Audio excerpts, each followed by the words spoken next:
Welcome back to Data Driven Recruiting. My name is Sophia Beck, and today I have a special guest, Yordanos, here with me. Hi, Yordanos. Hi, Sophia. Happy to be here. Thanks for having me. Thank you. Yeah, and for our listeners and viewers, could you quickly start with you introducing yourself? Sure. So, like you shared, I'm Yordanos. I am an Ethiopian American with, an interesting story, like a lot of us in Silicon Valley, of starting with the immigrant story, arriving in the US for college, and staying here since then. So, I've been in California and Silicon Valley for the past decade plus.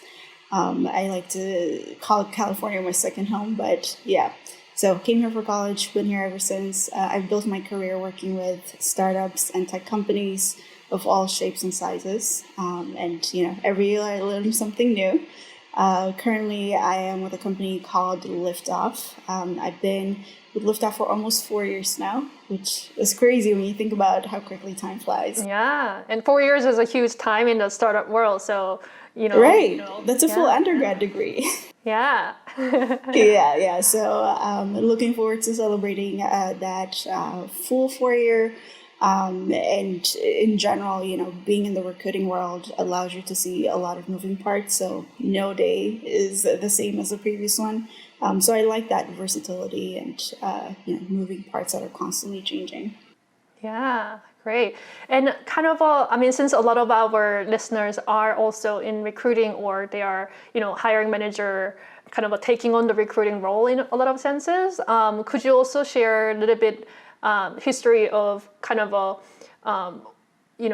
how you've grown the recruiting program at Liftoff, and what are some of the interesting challenges you faced as a growing startup team. I mean, your own team, you also have to grow, but you got to see the almost entire growth from within the organization. So would you like to share a little bit about when you got to Liftoff 4 years ago, what was it like and how it has changed?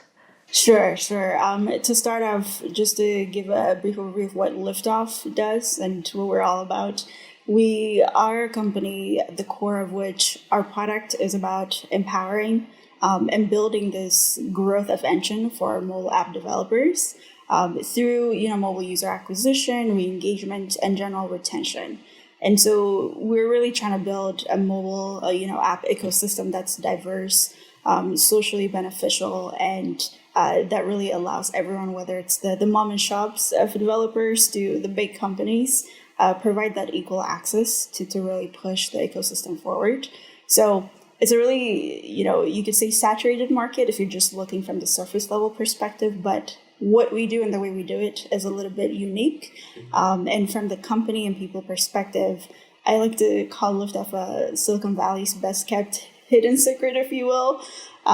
Just from the fact that the company has been successful for a number of years now.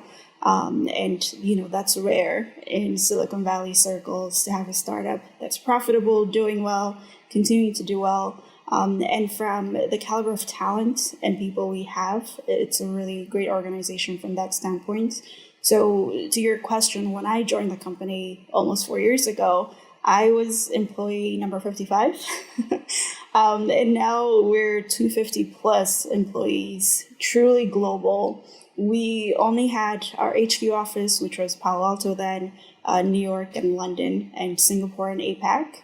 And since then, we've expanded to Japan, South Korea, France. So we have a Paris office, Germany and Brazil since then, and even Seattle in Americas. So we like to think of ourselves as, industry leaders, not just in Americas, but globally. And in terms of the team growth and the talent we want to attract, it's also from that global perspective as well. Yeah, and then talking now you oversee the whole global recruiting, but it sounds like you're given Liftoff's product is also very technical. You must have a lot of engineers and technical employees at your company, and what's also notorious about Silicon Valley recruiting is also it's very competitive, especially when it comes to hiring software engineers or machine learning engineers and data scientists. So what are some of the challenges that you initially encountered, and how did you overcome to be able to stay competitive and be able to attract those talented people to your company? Yes, so happy to answer that. And just to add some color to what you said early on, we're closing on, the 250 plus employee count globally. From that, around 40, 45 are engineering, right? So when you think about the product and the scale that we're working with, it's, I mean, tremendous, right? I'm not even exaggerating. It's similar to the scale you would see at large companies like the Googles and the LinkedIns, and they have thousands of engineers. So for us to be able to do what we do and scalably do it across, different regions with the amount of engineers we have, it's incredible. And for us, it's also an exciting selling point when we're talking to engineers, right? Because that goes into scalability and user impact, and also the ownership, which is huge when you talk to engineers in terms of their growth and overall business impact. So that's a great selling point for us. But it also means, to your point, we're going up against these giants constantly. And so when it comes to the way we design our process, the way we collect feedback and continuously iterate on it, and even our closing, it has to be very unique and holistic. And from the beginning, what we try to do is there's a lot of investment, even from leadership, in the recruiting process. So, companies could say recruiting is a team sport. We're all recruiters. We actually do that at Liftoff, which does make a difference. So, starting from the CTO, the engineering managers, everyone is very much invested in that process. So all the way from starting the strategy and discussing that, mapping out how we're going to be tackling those roles, the sourcing channels we're looking through and how we're executing on that. And then when it comes to the closing process, closing happens throughout, but I mean like the final stages.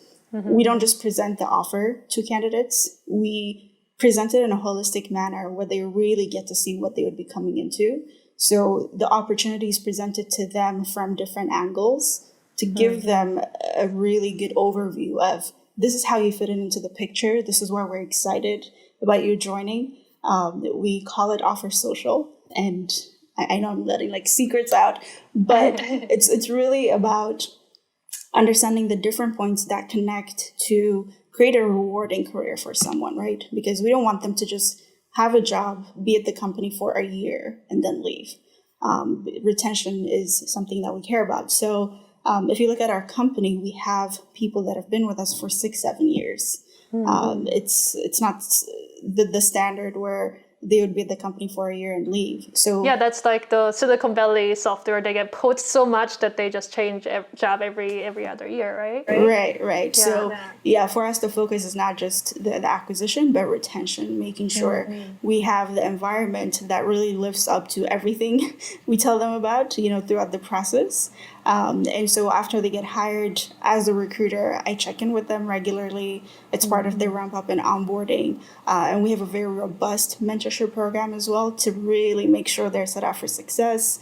They have mentors, some buddies to help them out. And they also have opportunities to fail early on and learn from those mistakes and then, build on that. So it's a very connected process that takes in, we are bringing in a human being. It's not just a qualification on a resume. And so how do we cater that process around that and leave that choice as easy as possible for presenting them with all the information necessary and connecting them with people they would work with. We build that credibility and trust early on and then build on it after they join. So it's helped us stay competitive, beat out the giants at often points, throughout the process. And we've been able to attract really incredible talent because of that. Yeah, I mean, that's a really fascinating story because it is really about being able to, because each person at your organization, as you said, carries so much weight in terms of impact they can create for your company and for your customers, so that you want to make sure that you bring the right people and you can really foster them to flourish in their career at the organization. So it makes a lot of sense. One other question I have, kind of talking about challenges in recruiting in Silicon Valley. I mean, another really thing, and I think this is also the topic more kind of a timely topic in the current environment, which is the kind of a diversity in recruiting, and also not only just being able to hire someone, but really being able to provide the environment where they feel they can succeed and flourish. So what are some of the things that you've seen? It doesn't have to necessarily, at Liftoff, but like as a industry in general, what are some of the challenges you think we have, and what are some of the ways you think we could really make a breakthrough here?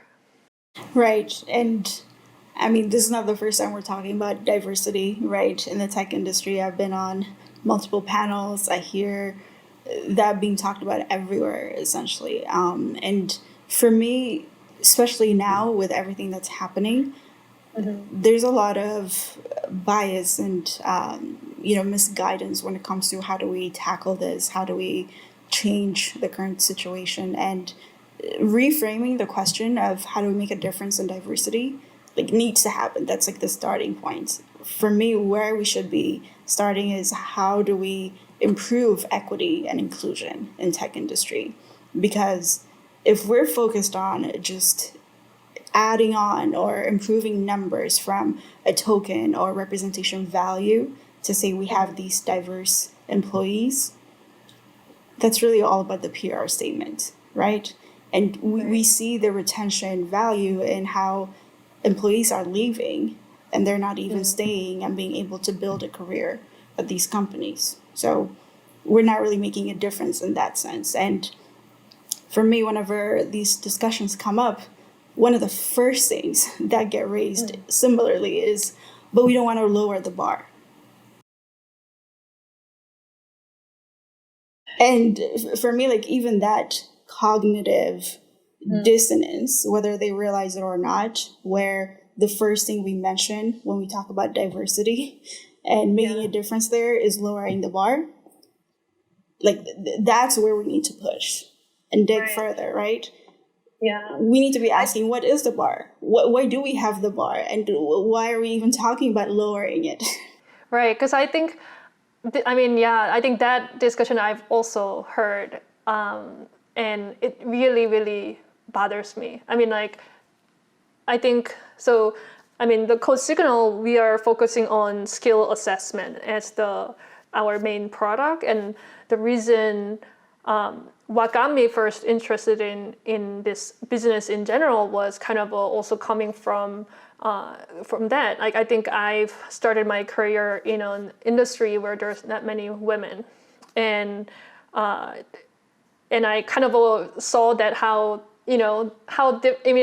it's almost like you never want to be there and feel like your colleagues think that you are hired because you're a woman or because you are, minority, and then you got a bonus points, right? Because it doesn't really help, right? It doesn't really help you succeed, or it doesn't help the team succeed in that words. And I think it was incredible that, at least for me, if we can clearly show what are the skill levels that's required for the job and how these candidates performed in those skill levels, that can be just no-brainer.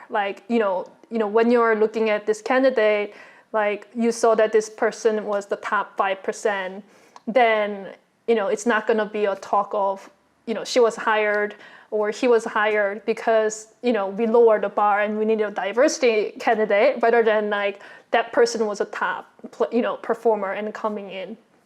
So I think that's kind of but I still hear it, and then it's just mind-boggling that, some people equal, being more inclusive as the lowering the bar. And I think a lot of the people who are representing kind of from the minority group feel like they're representing the entire group, and they have an even higher bar for themselves to perform better, right? Because they don't want to look like, they're there because of the other reasons than the actual qualification you came with. Right. So exactly, building on that, if going into these diversity measures or initiatives, we already have these biases in place, and these are not unconscious bias, right? Which is why a lot of that training doesn't work. This is a conscious, overt bias. So if we're starting there, even after we hire them, they're not going to feel like they belong, and they're not going to have the structure of support and true inclusion to really help them thrive and flourish. So they're going to leave sooner or later, right? And as we know from the business side, the wrong hire is going to be really costly. In this case, it's not that they were the wrong hire, it was just the wrong environment. So that's why pushing on, are we really prepared to attract and retain and really support candidates like that? If not, that's why we're suffering. That's why we don't already have them, right? So that introspection and assessment is the hard work, and why a lot of companies don't start there. It's easier to focus on pipeline and end up saying, we just don't have candidates in the pipeline. So you scapegoat either the hiring or recruiting side, and they just play into each other. And they help us feel comfortable and complicit in that, saying we've done all we can, and it's just we're struggling. Candidates are not there. It's like, nope, that's really not the truth. So a lot of these discussions, I feel like we haven't made a lot of progress because we're starting at the wrong point, and we get cornered into those futile discussions where we're not really tackling the important and key points to help us. I'm going to use a business term that's sort of a cliche, move the needle, right? And so when we talk about inclusion, is if you're doing a training, really look at your processes and your policies, and it's beyond just who you have on the team. It's the ability for them to really have their voices heard, to make a decision, to be part of that process, to have ownership. So if you don't have an environment that encourages and establishes that, then it doesn't matter how many diverse profiles you're going to be attracting to the team. They won't be there for long. Right, it's gonna be a leaky funnel, as we call it. Yeah. So I love the advice on kind of starting from your kind of a looking introspective perspective, and what are some, I guess, I think every single company needs to come up with their own checklist, so to call. But what are some of the key things they can consider including in that, in terms of measuring, are we ready? Do we have the inclusive environment? Right. And I mean, we're not reinventing the wheel. There's been a lot of research, and there's a lot of material already guiding in those appropriate directions. So since this is a recruiting podcast, if we're focusing on that, starting from the internal process of going live with a rec and what happens to get that approved, when we even set up the target profile for that rec, how do we come to that? When we set up requirements of must-haves and nice-to-haves, what are we assessing? Is it the access and opportunity someone might have to get to that point? Or is it really the talent and skills that is required, right? So access and talent is a different thing. And if we're not able to separate that, and we're really going over the pattern recognition of, oh, I understand this profile, so it seems like they can do this job, and I'm going to continuously go after that profile, we're already on the off track, right? So our job descriptions would reflect that. The way we do and conduct interviews will reflect that, and everything else, it just follows. So it's starting from that and really saying, okay, why do we need this? And how do we assess for it? Should we really assess this way? Do we even really need this? Is there things that could be bridged through training? Learn on the job, and if you have the right talent. Right. And what sort of documentation and process do we have for that training? Who's going to be training? And what sort of railways are we implementing internally to really help that? So there isn't just one thing you could do and that'll be the fix, right? Understanding how they're all connected is important, and having that inclusion metric of internally, okay, do I have that career growth, that understanding of when I start to look for someone new, I go through this checklist of making sure I'm trying to be as inclusive as possible. And the pools we're sourcing from also can reflect that interest. It will cost more money. It will mean, trading off speed for that broader attraction and that broader consideration, but it will be worth it. It just means the business needs to prioritize that and be on the same page about it. Right. Yeah. Great. All right. So I guess kind of one more of a closing question. I think this was a great advice for companies and recruiters thinking about how to become more inclusive in their recruiting. How about if you have one kind of a parting advice to our listeners about what are some of the ways to get started with a data-driven recruiting in their organization, or like they want to upgrade their practice to more data-driven? What is some practical things they can start doing? Yeah. So one thing I've noticed recently as sort of an industry trend in the recruiting world is there's an overemphasis on candidate quality. Candidate quality in terms of the quality of experience, not the caliber of talent, right? And obviously, the candidate experience is something we all work on and make sure it's remains at that. But the way it's sort of done is shifting that data-driven approach to make it more qualitative, and we're not really utilizing that to force us be critical, right? If we're trying to optimize for candidate quality experience, how are we doing that? Is it through a candidate survey, or is it through just ad hoc feedback sessions? How are we doing it, right? But that's also part of the overall process. We can't just focus on that and forget about the rest, right? When it comes to goals, projections, especially as you think about the way the market is changing with COVID and now the contingency plannings we need to have in place, you can't just focus on one aspect of the process and focus on the qualitative metrics. The quantitative aspect is going to come in handy. And if you're a global company, you have to take in the nuances and the differences of each region and plan ahead of time. Have those projections and capacity building baked into your process. So to wrap up, the summary is data-driven doesn't just mean using numbers for one aspect, right? It's really that holistic overview of understanding what matters in terms of the key performance indicators. And that could be different for business to business. If your business is just focused on one region, that could simplify it. If not, then you have to be really nuanced in the way you keep data and then customize it per the culture and region you're operating in. And from there, see how you can apply it in your day-to-day. Because if it's just the recruiting heads utilizing data for merely the business perspective, it may not be as useful or insightful. But if you integrate it into every step of that recruiting hiring process, it could surface up things that will surprise you along the way and just make the team overall more efficient. Yeah. Well, thank you so much for your time today. It's been a pleasure to have you on the show. Oh, thank you. It's been great talking to you and discussing these topics as well. Yeah, and I'll love to have you on the show again another time. Yeah. And thanks for joining us today.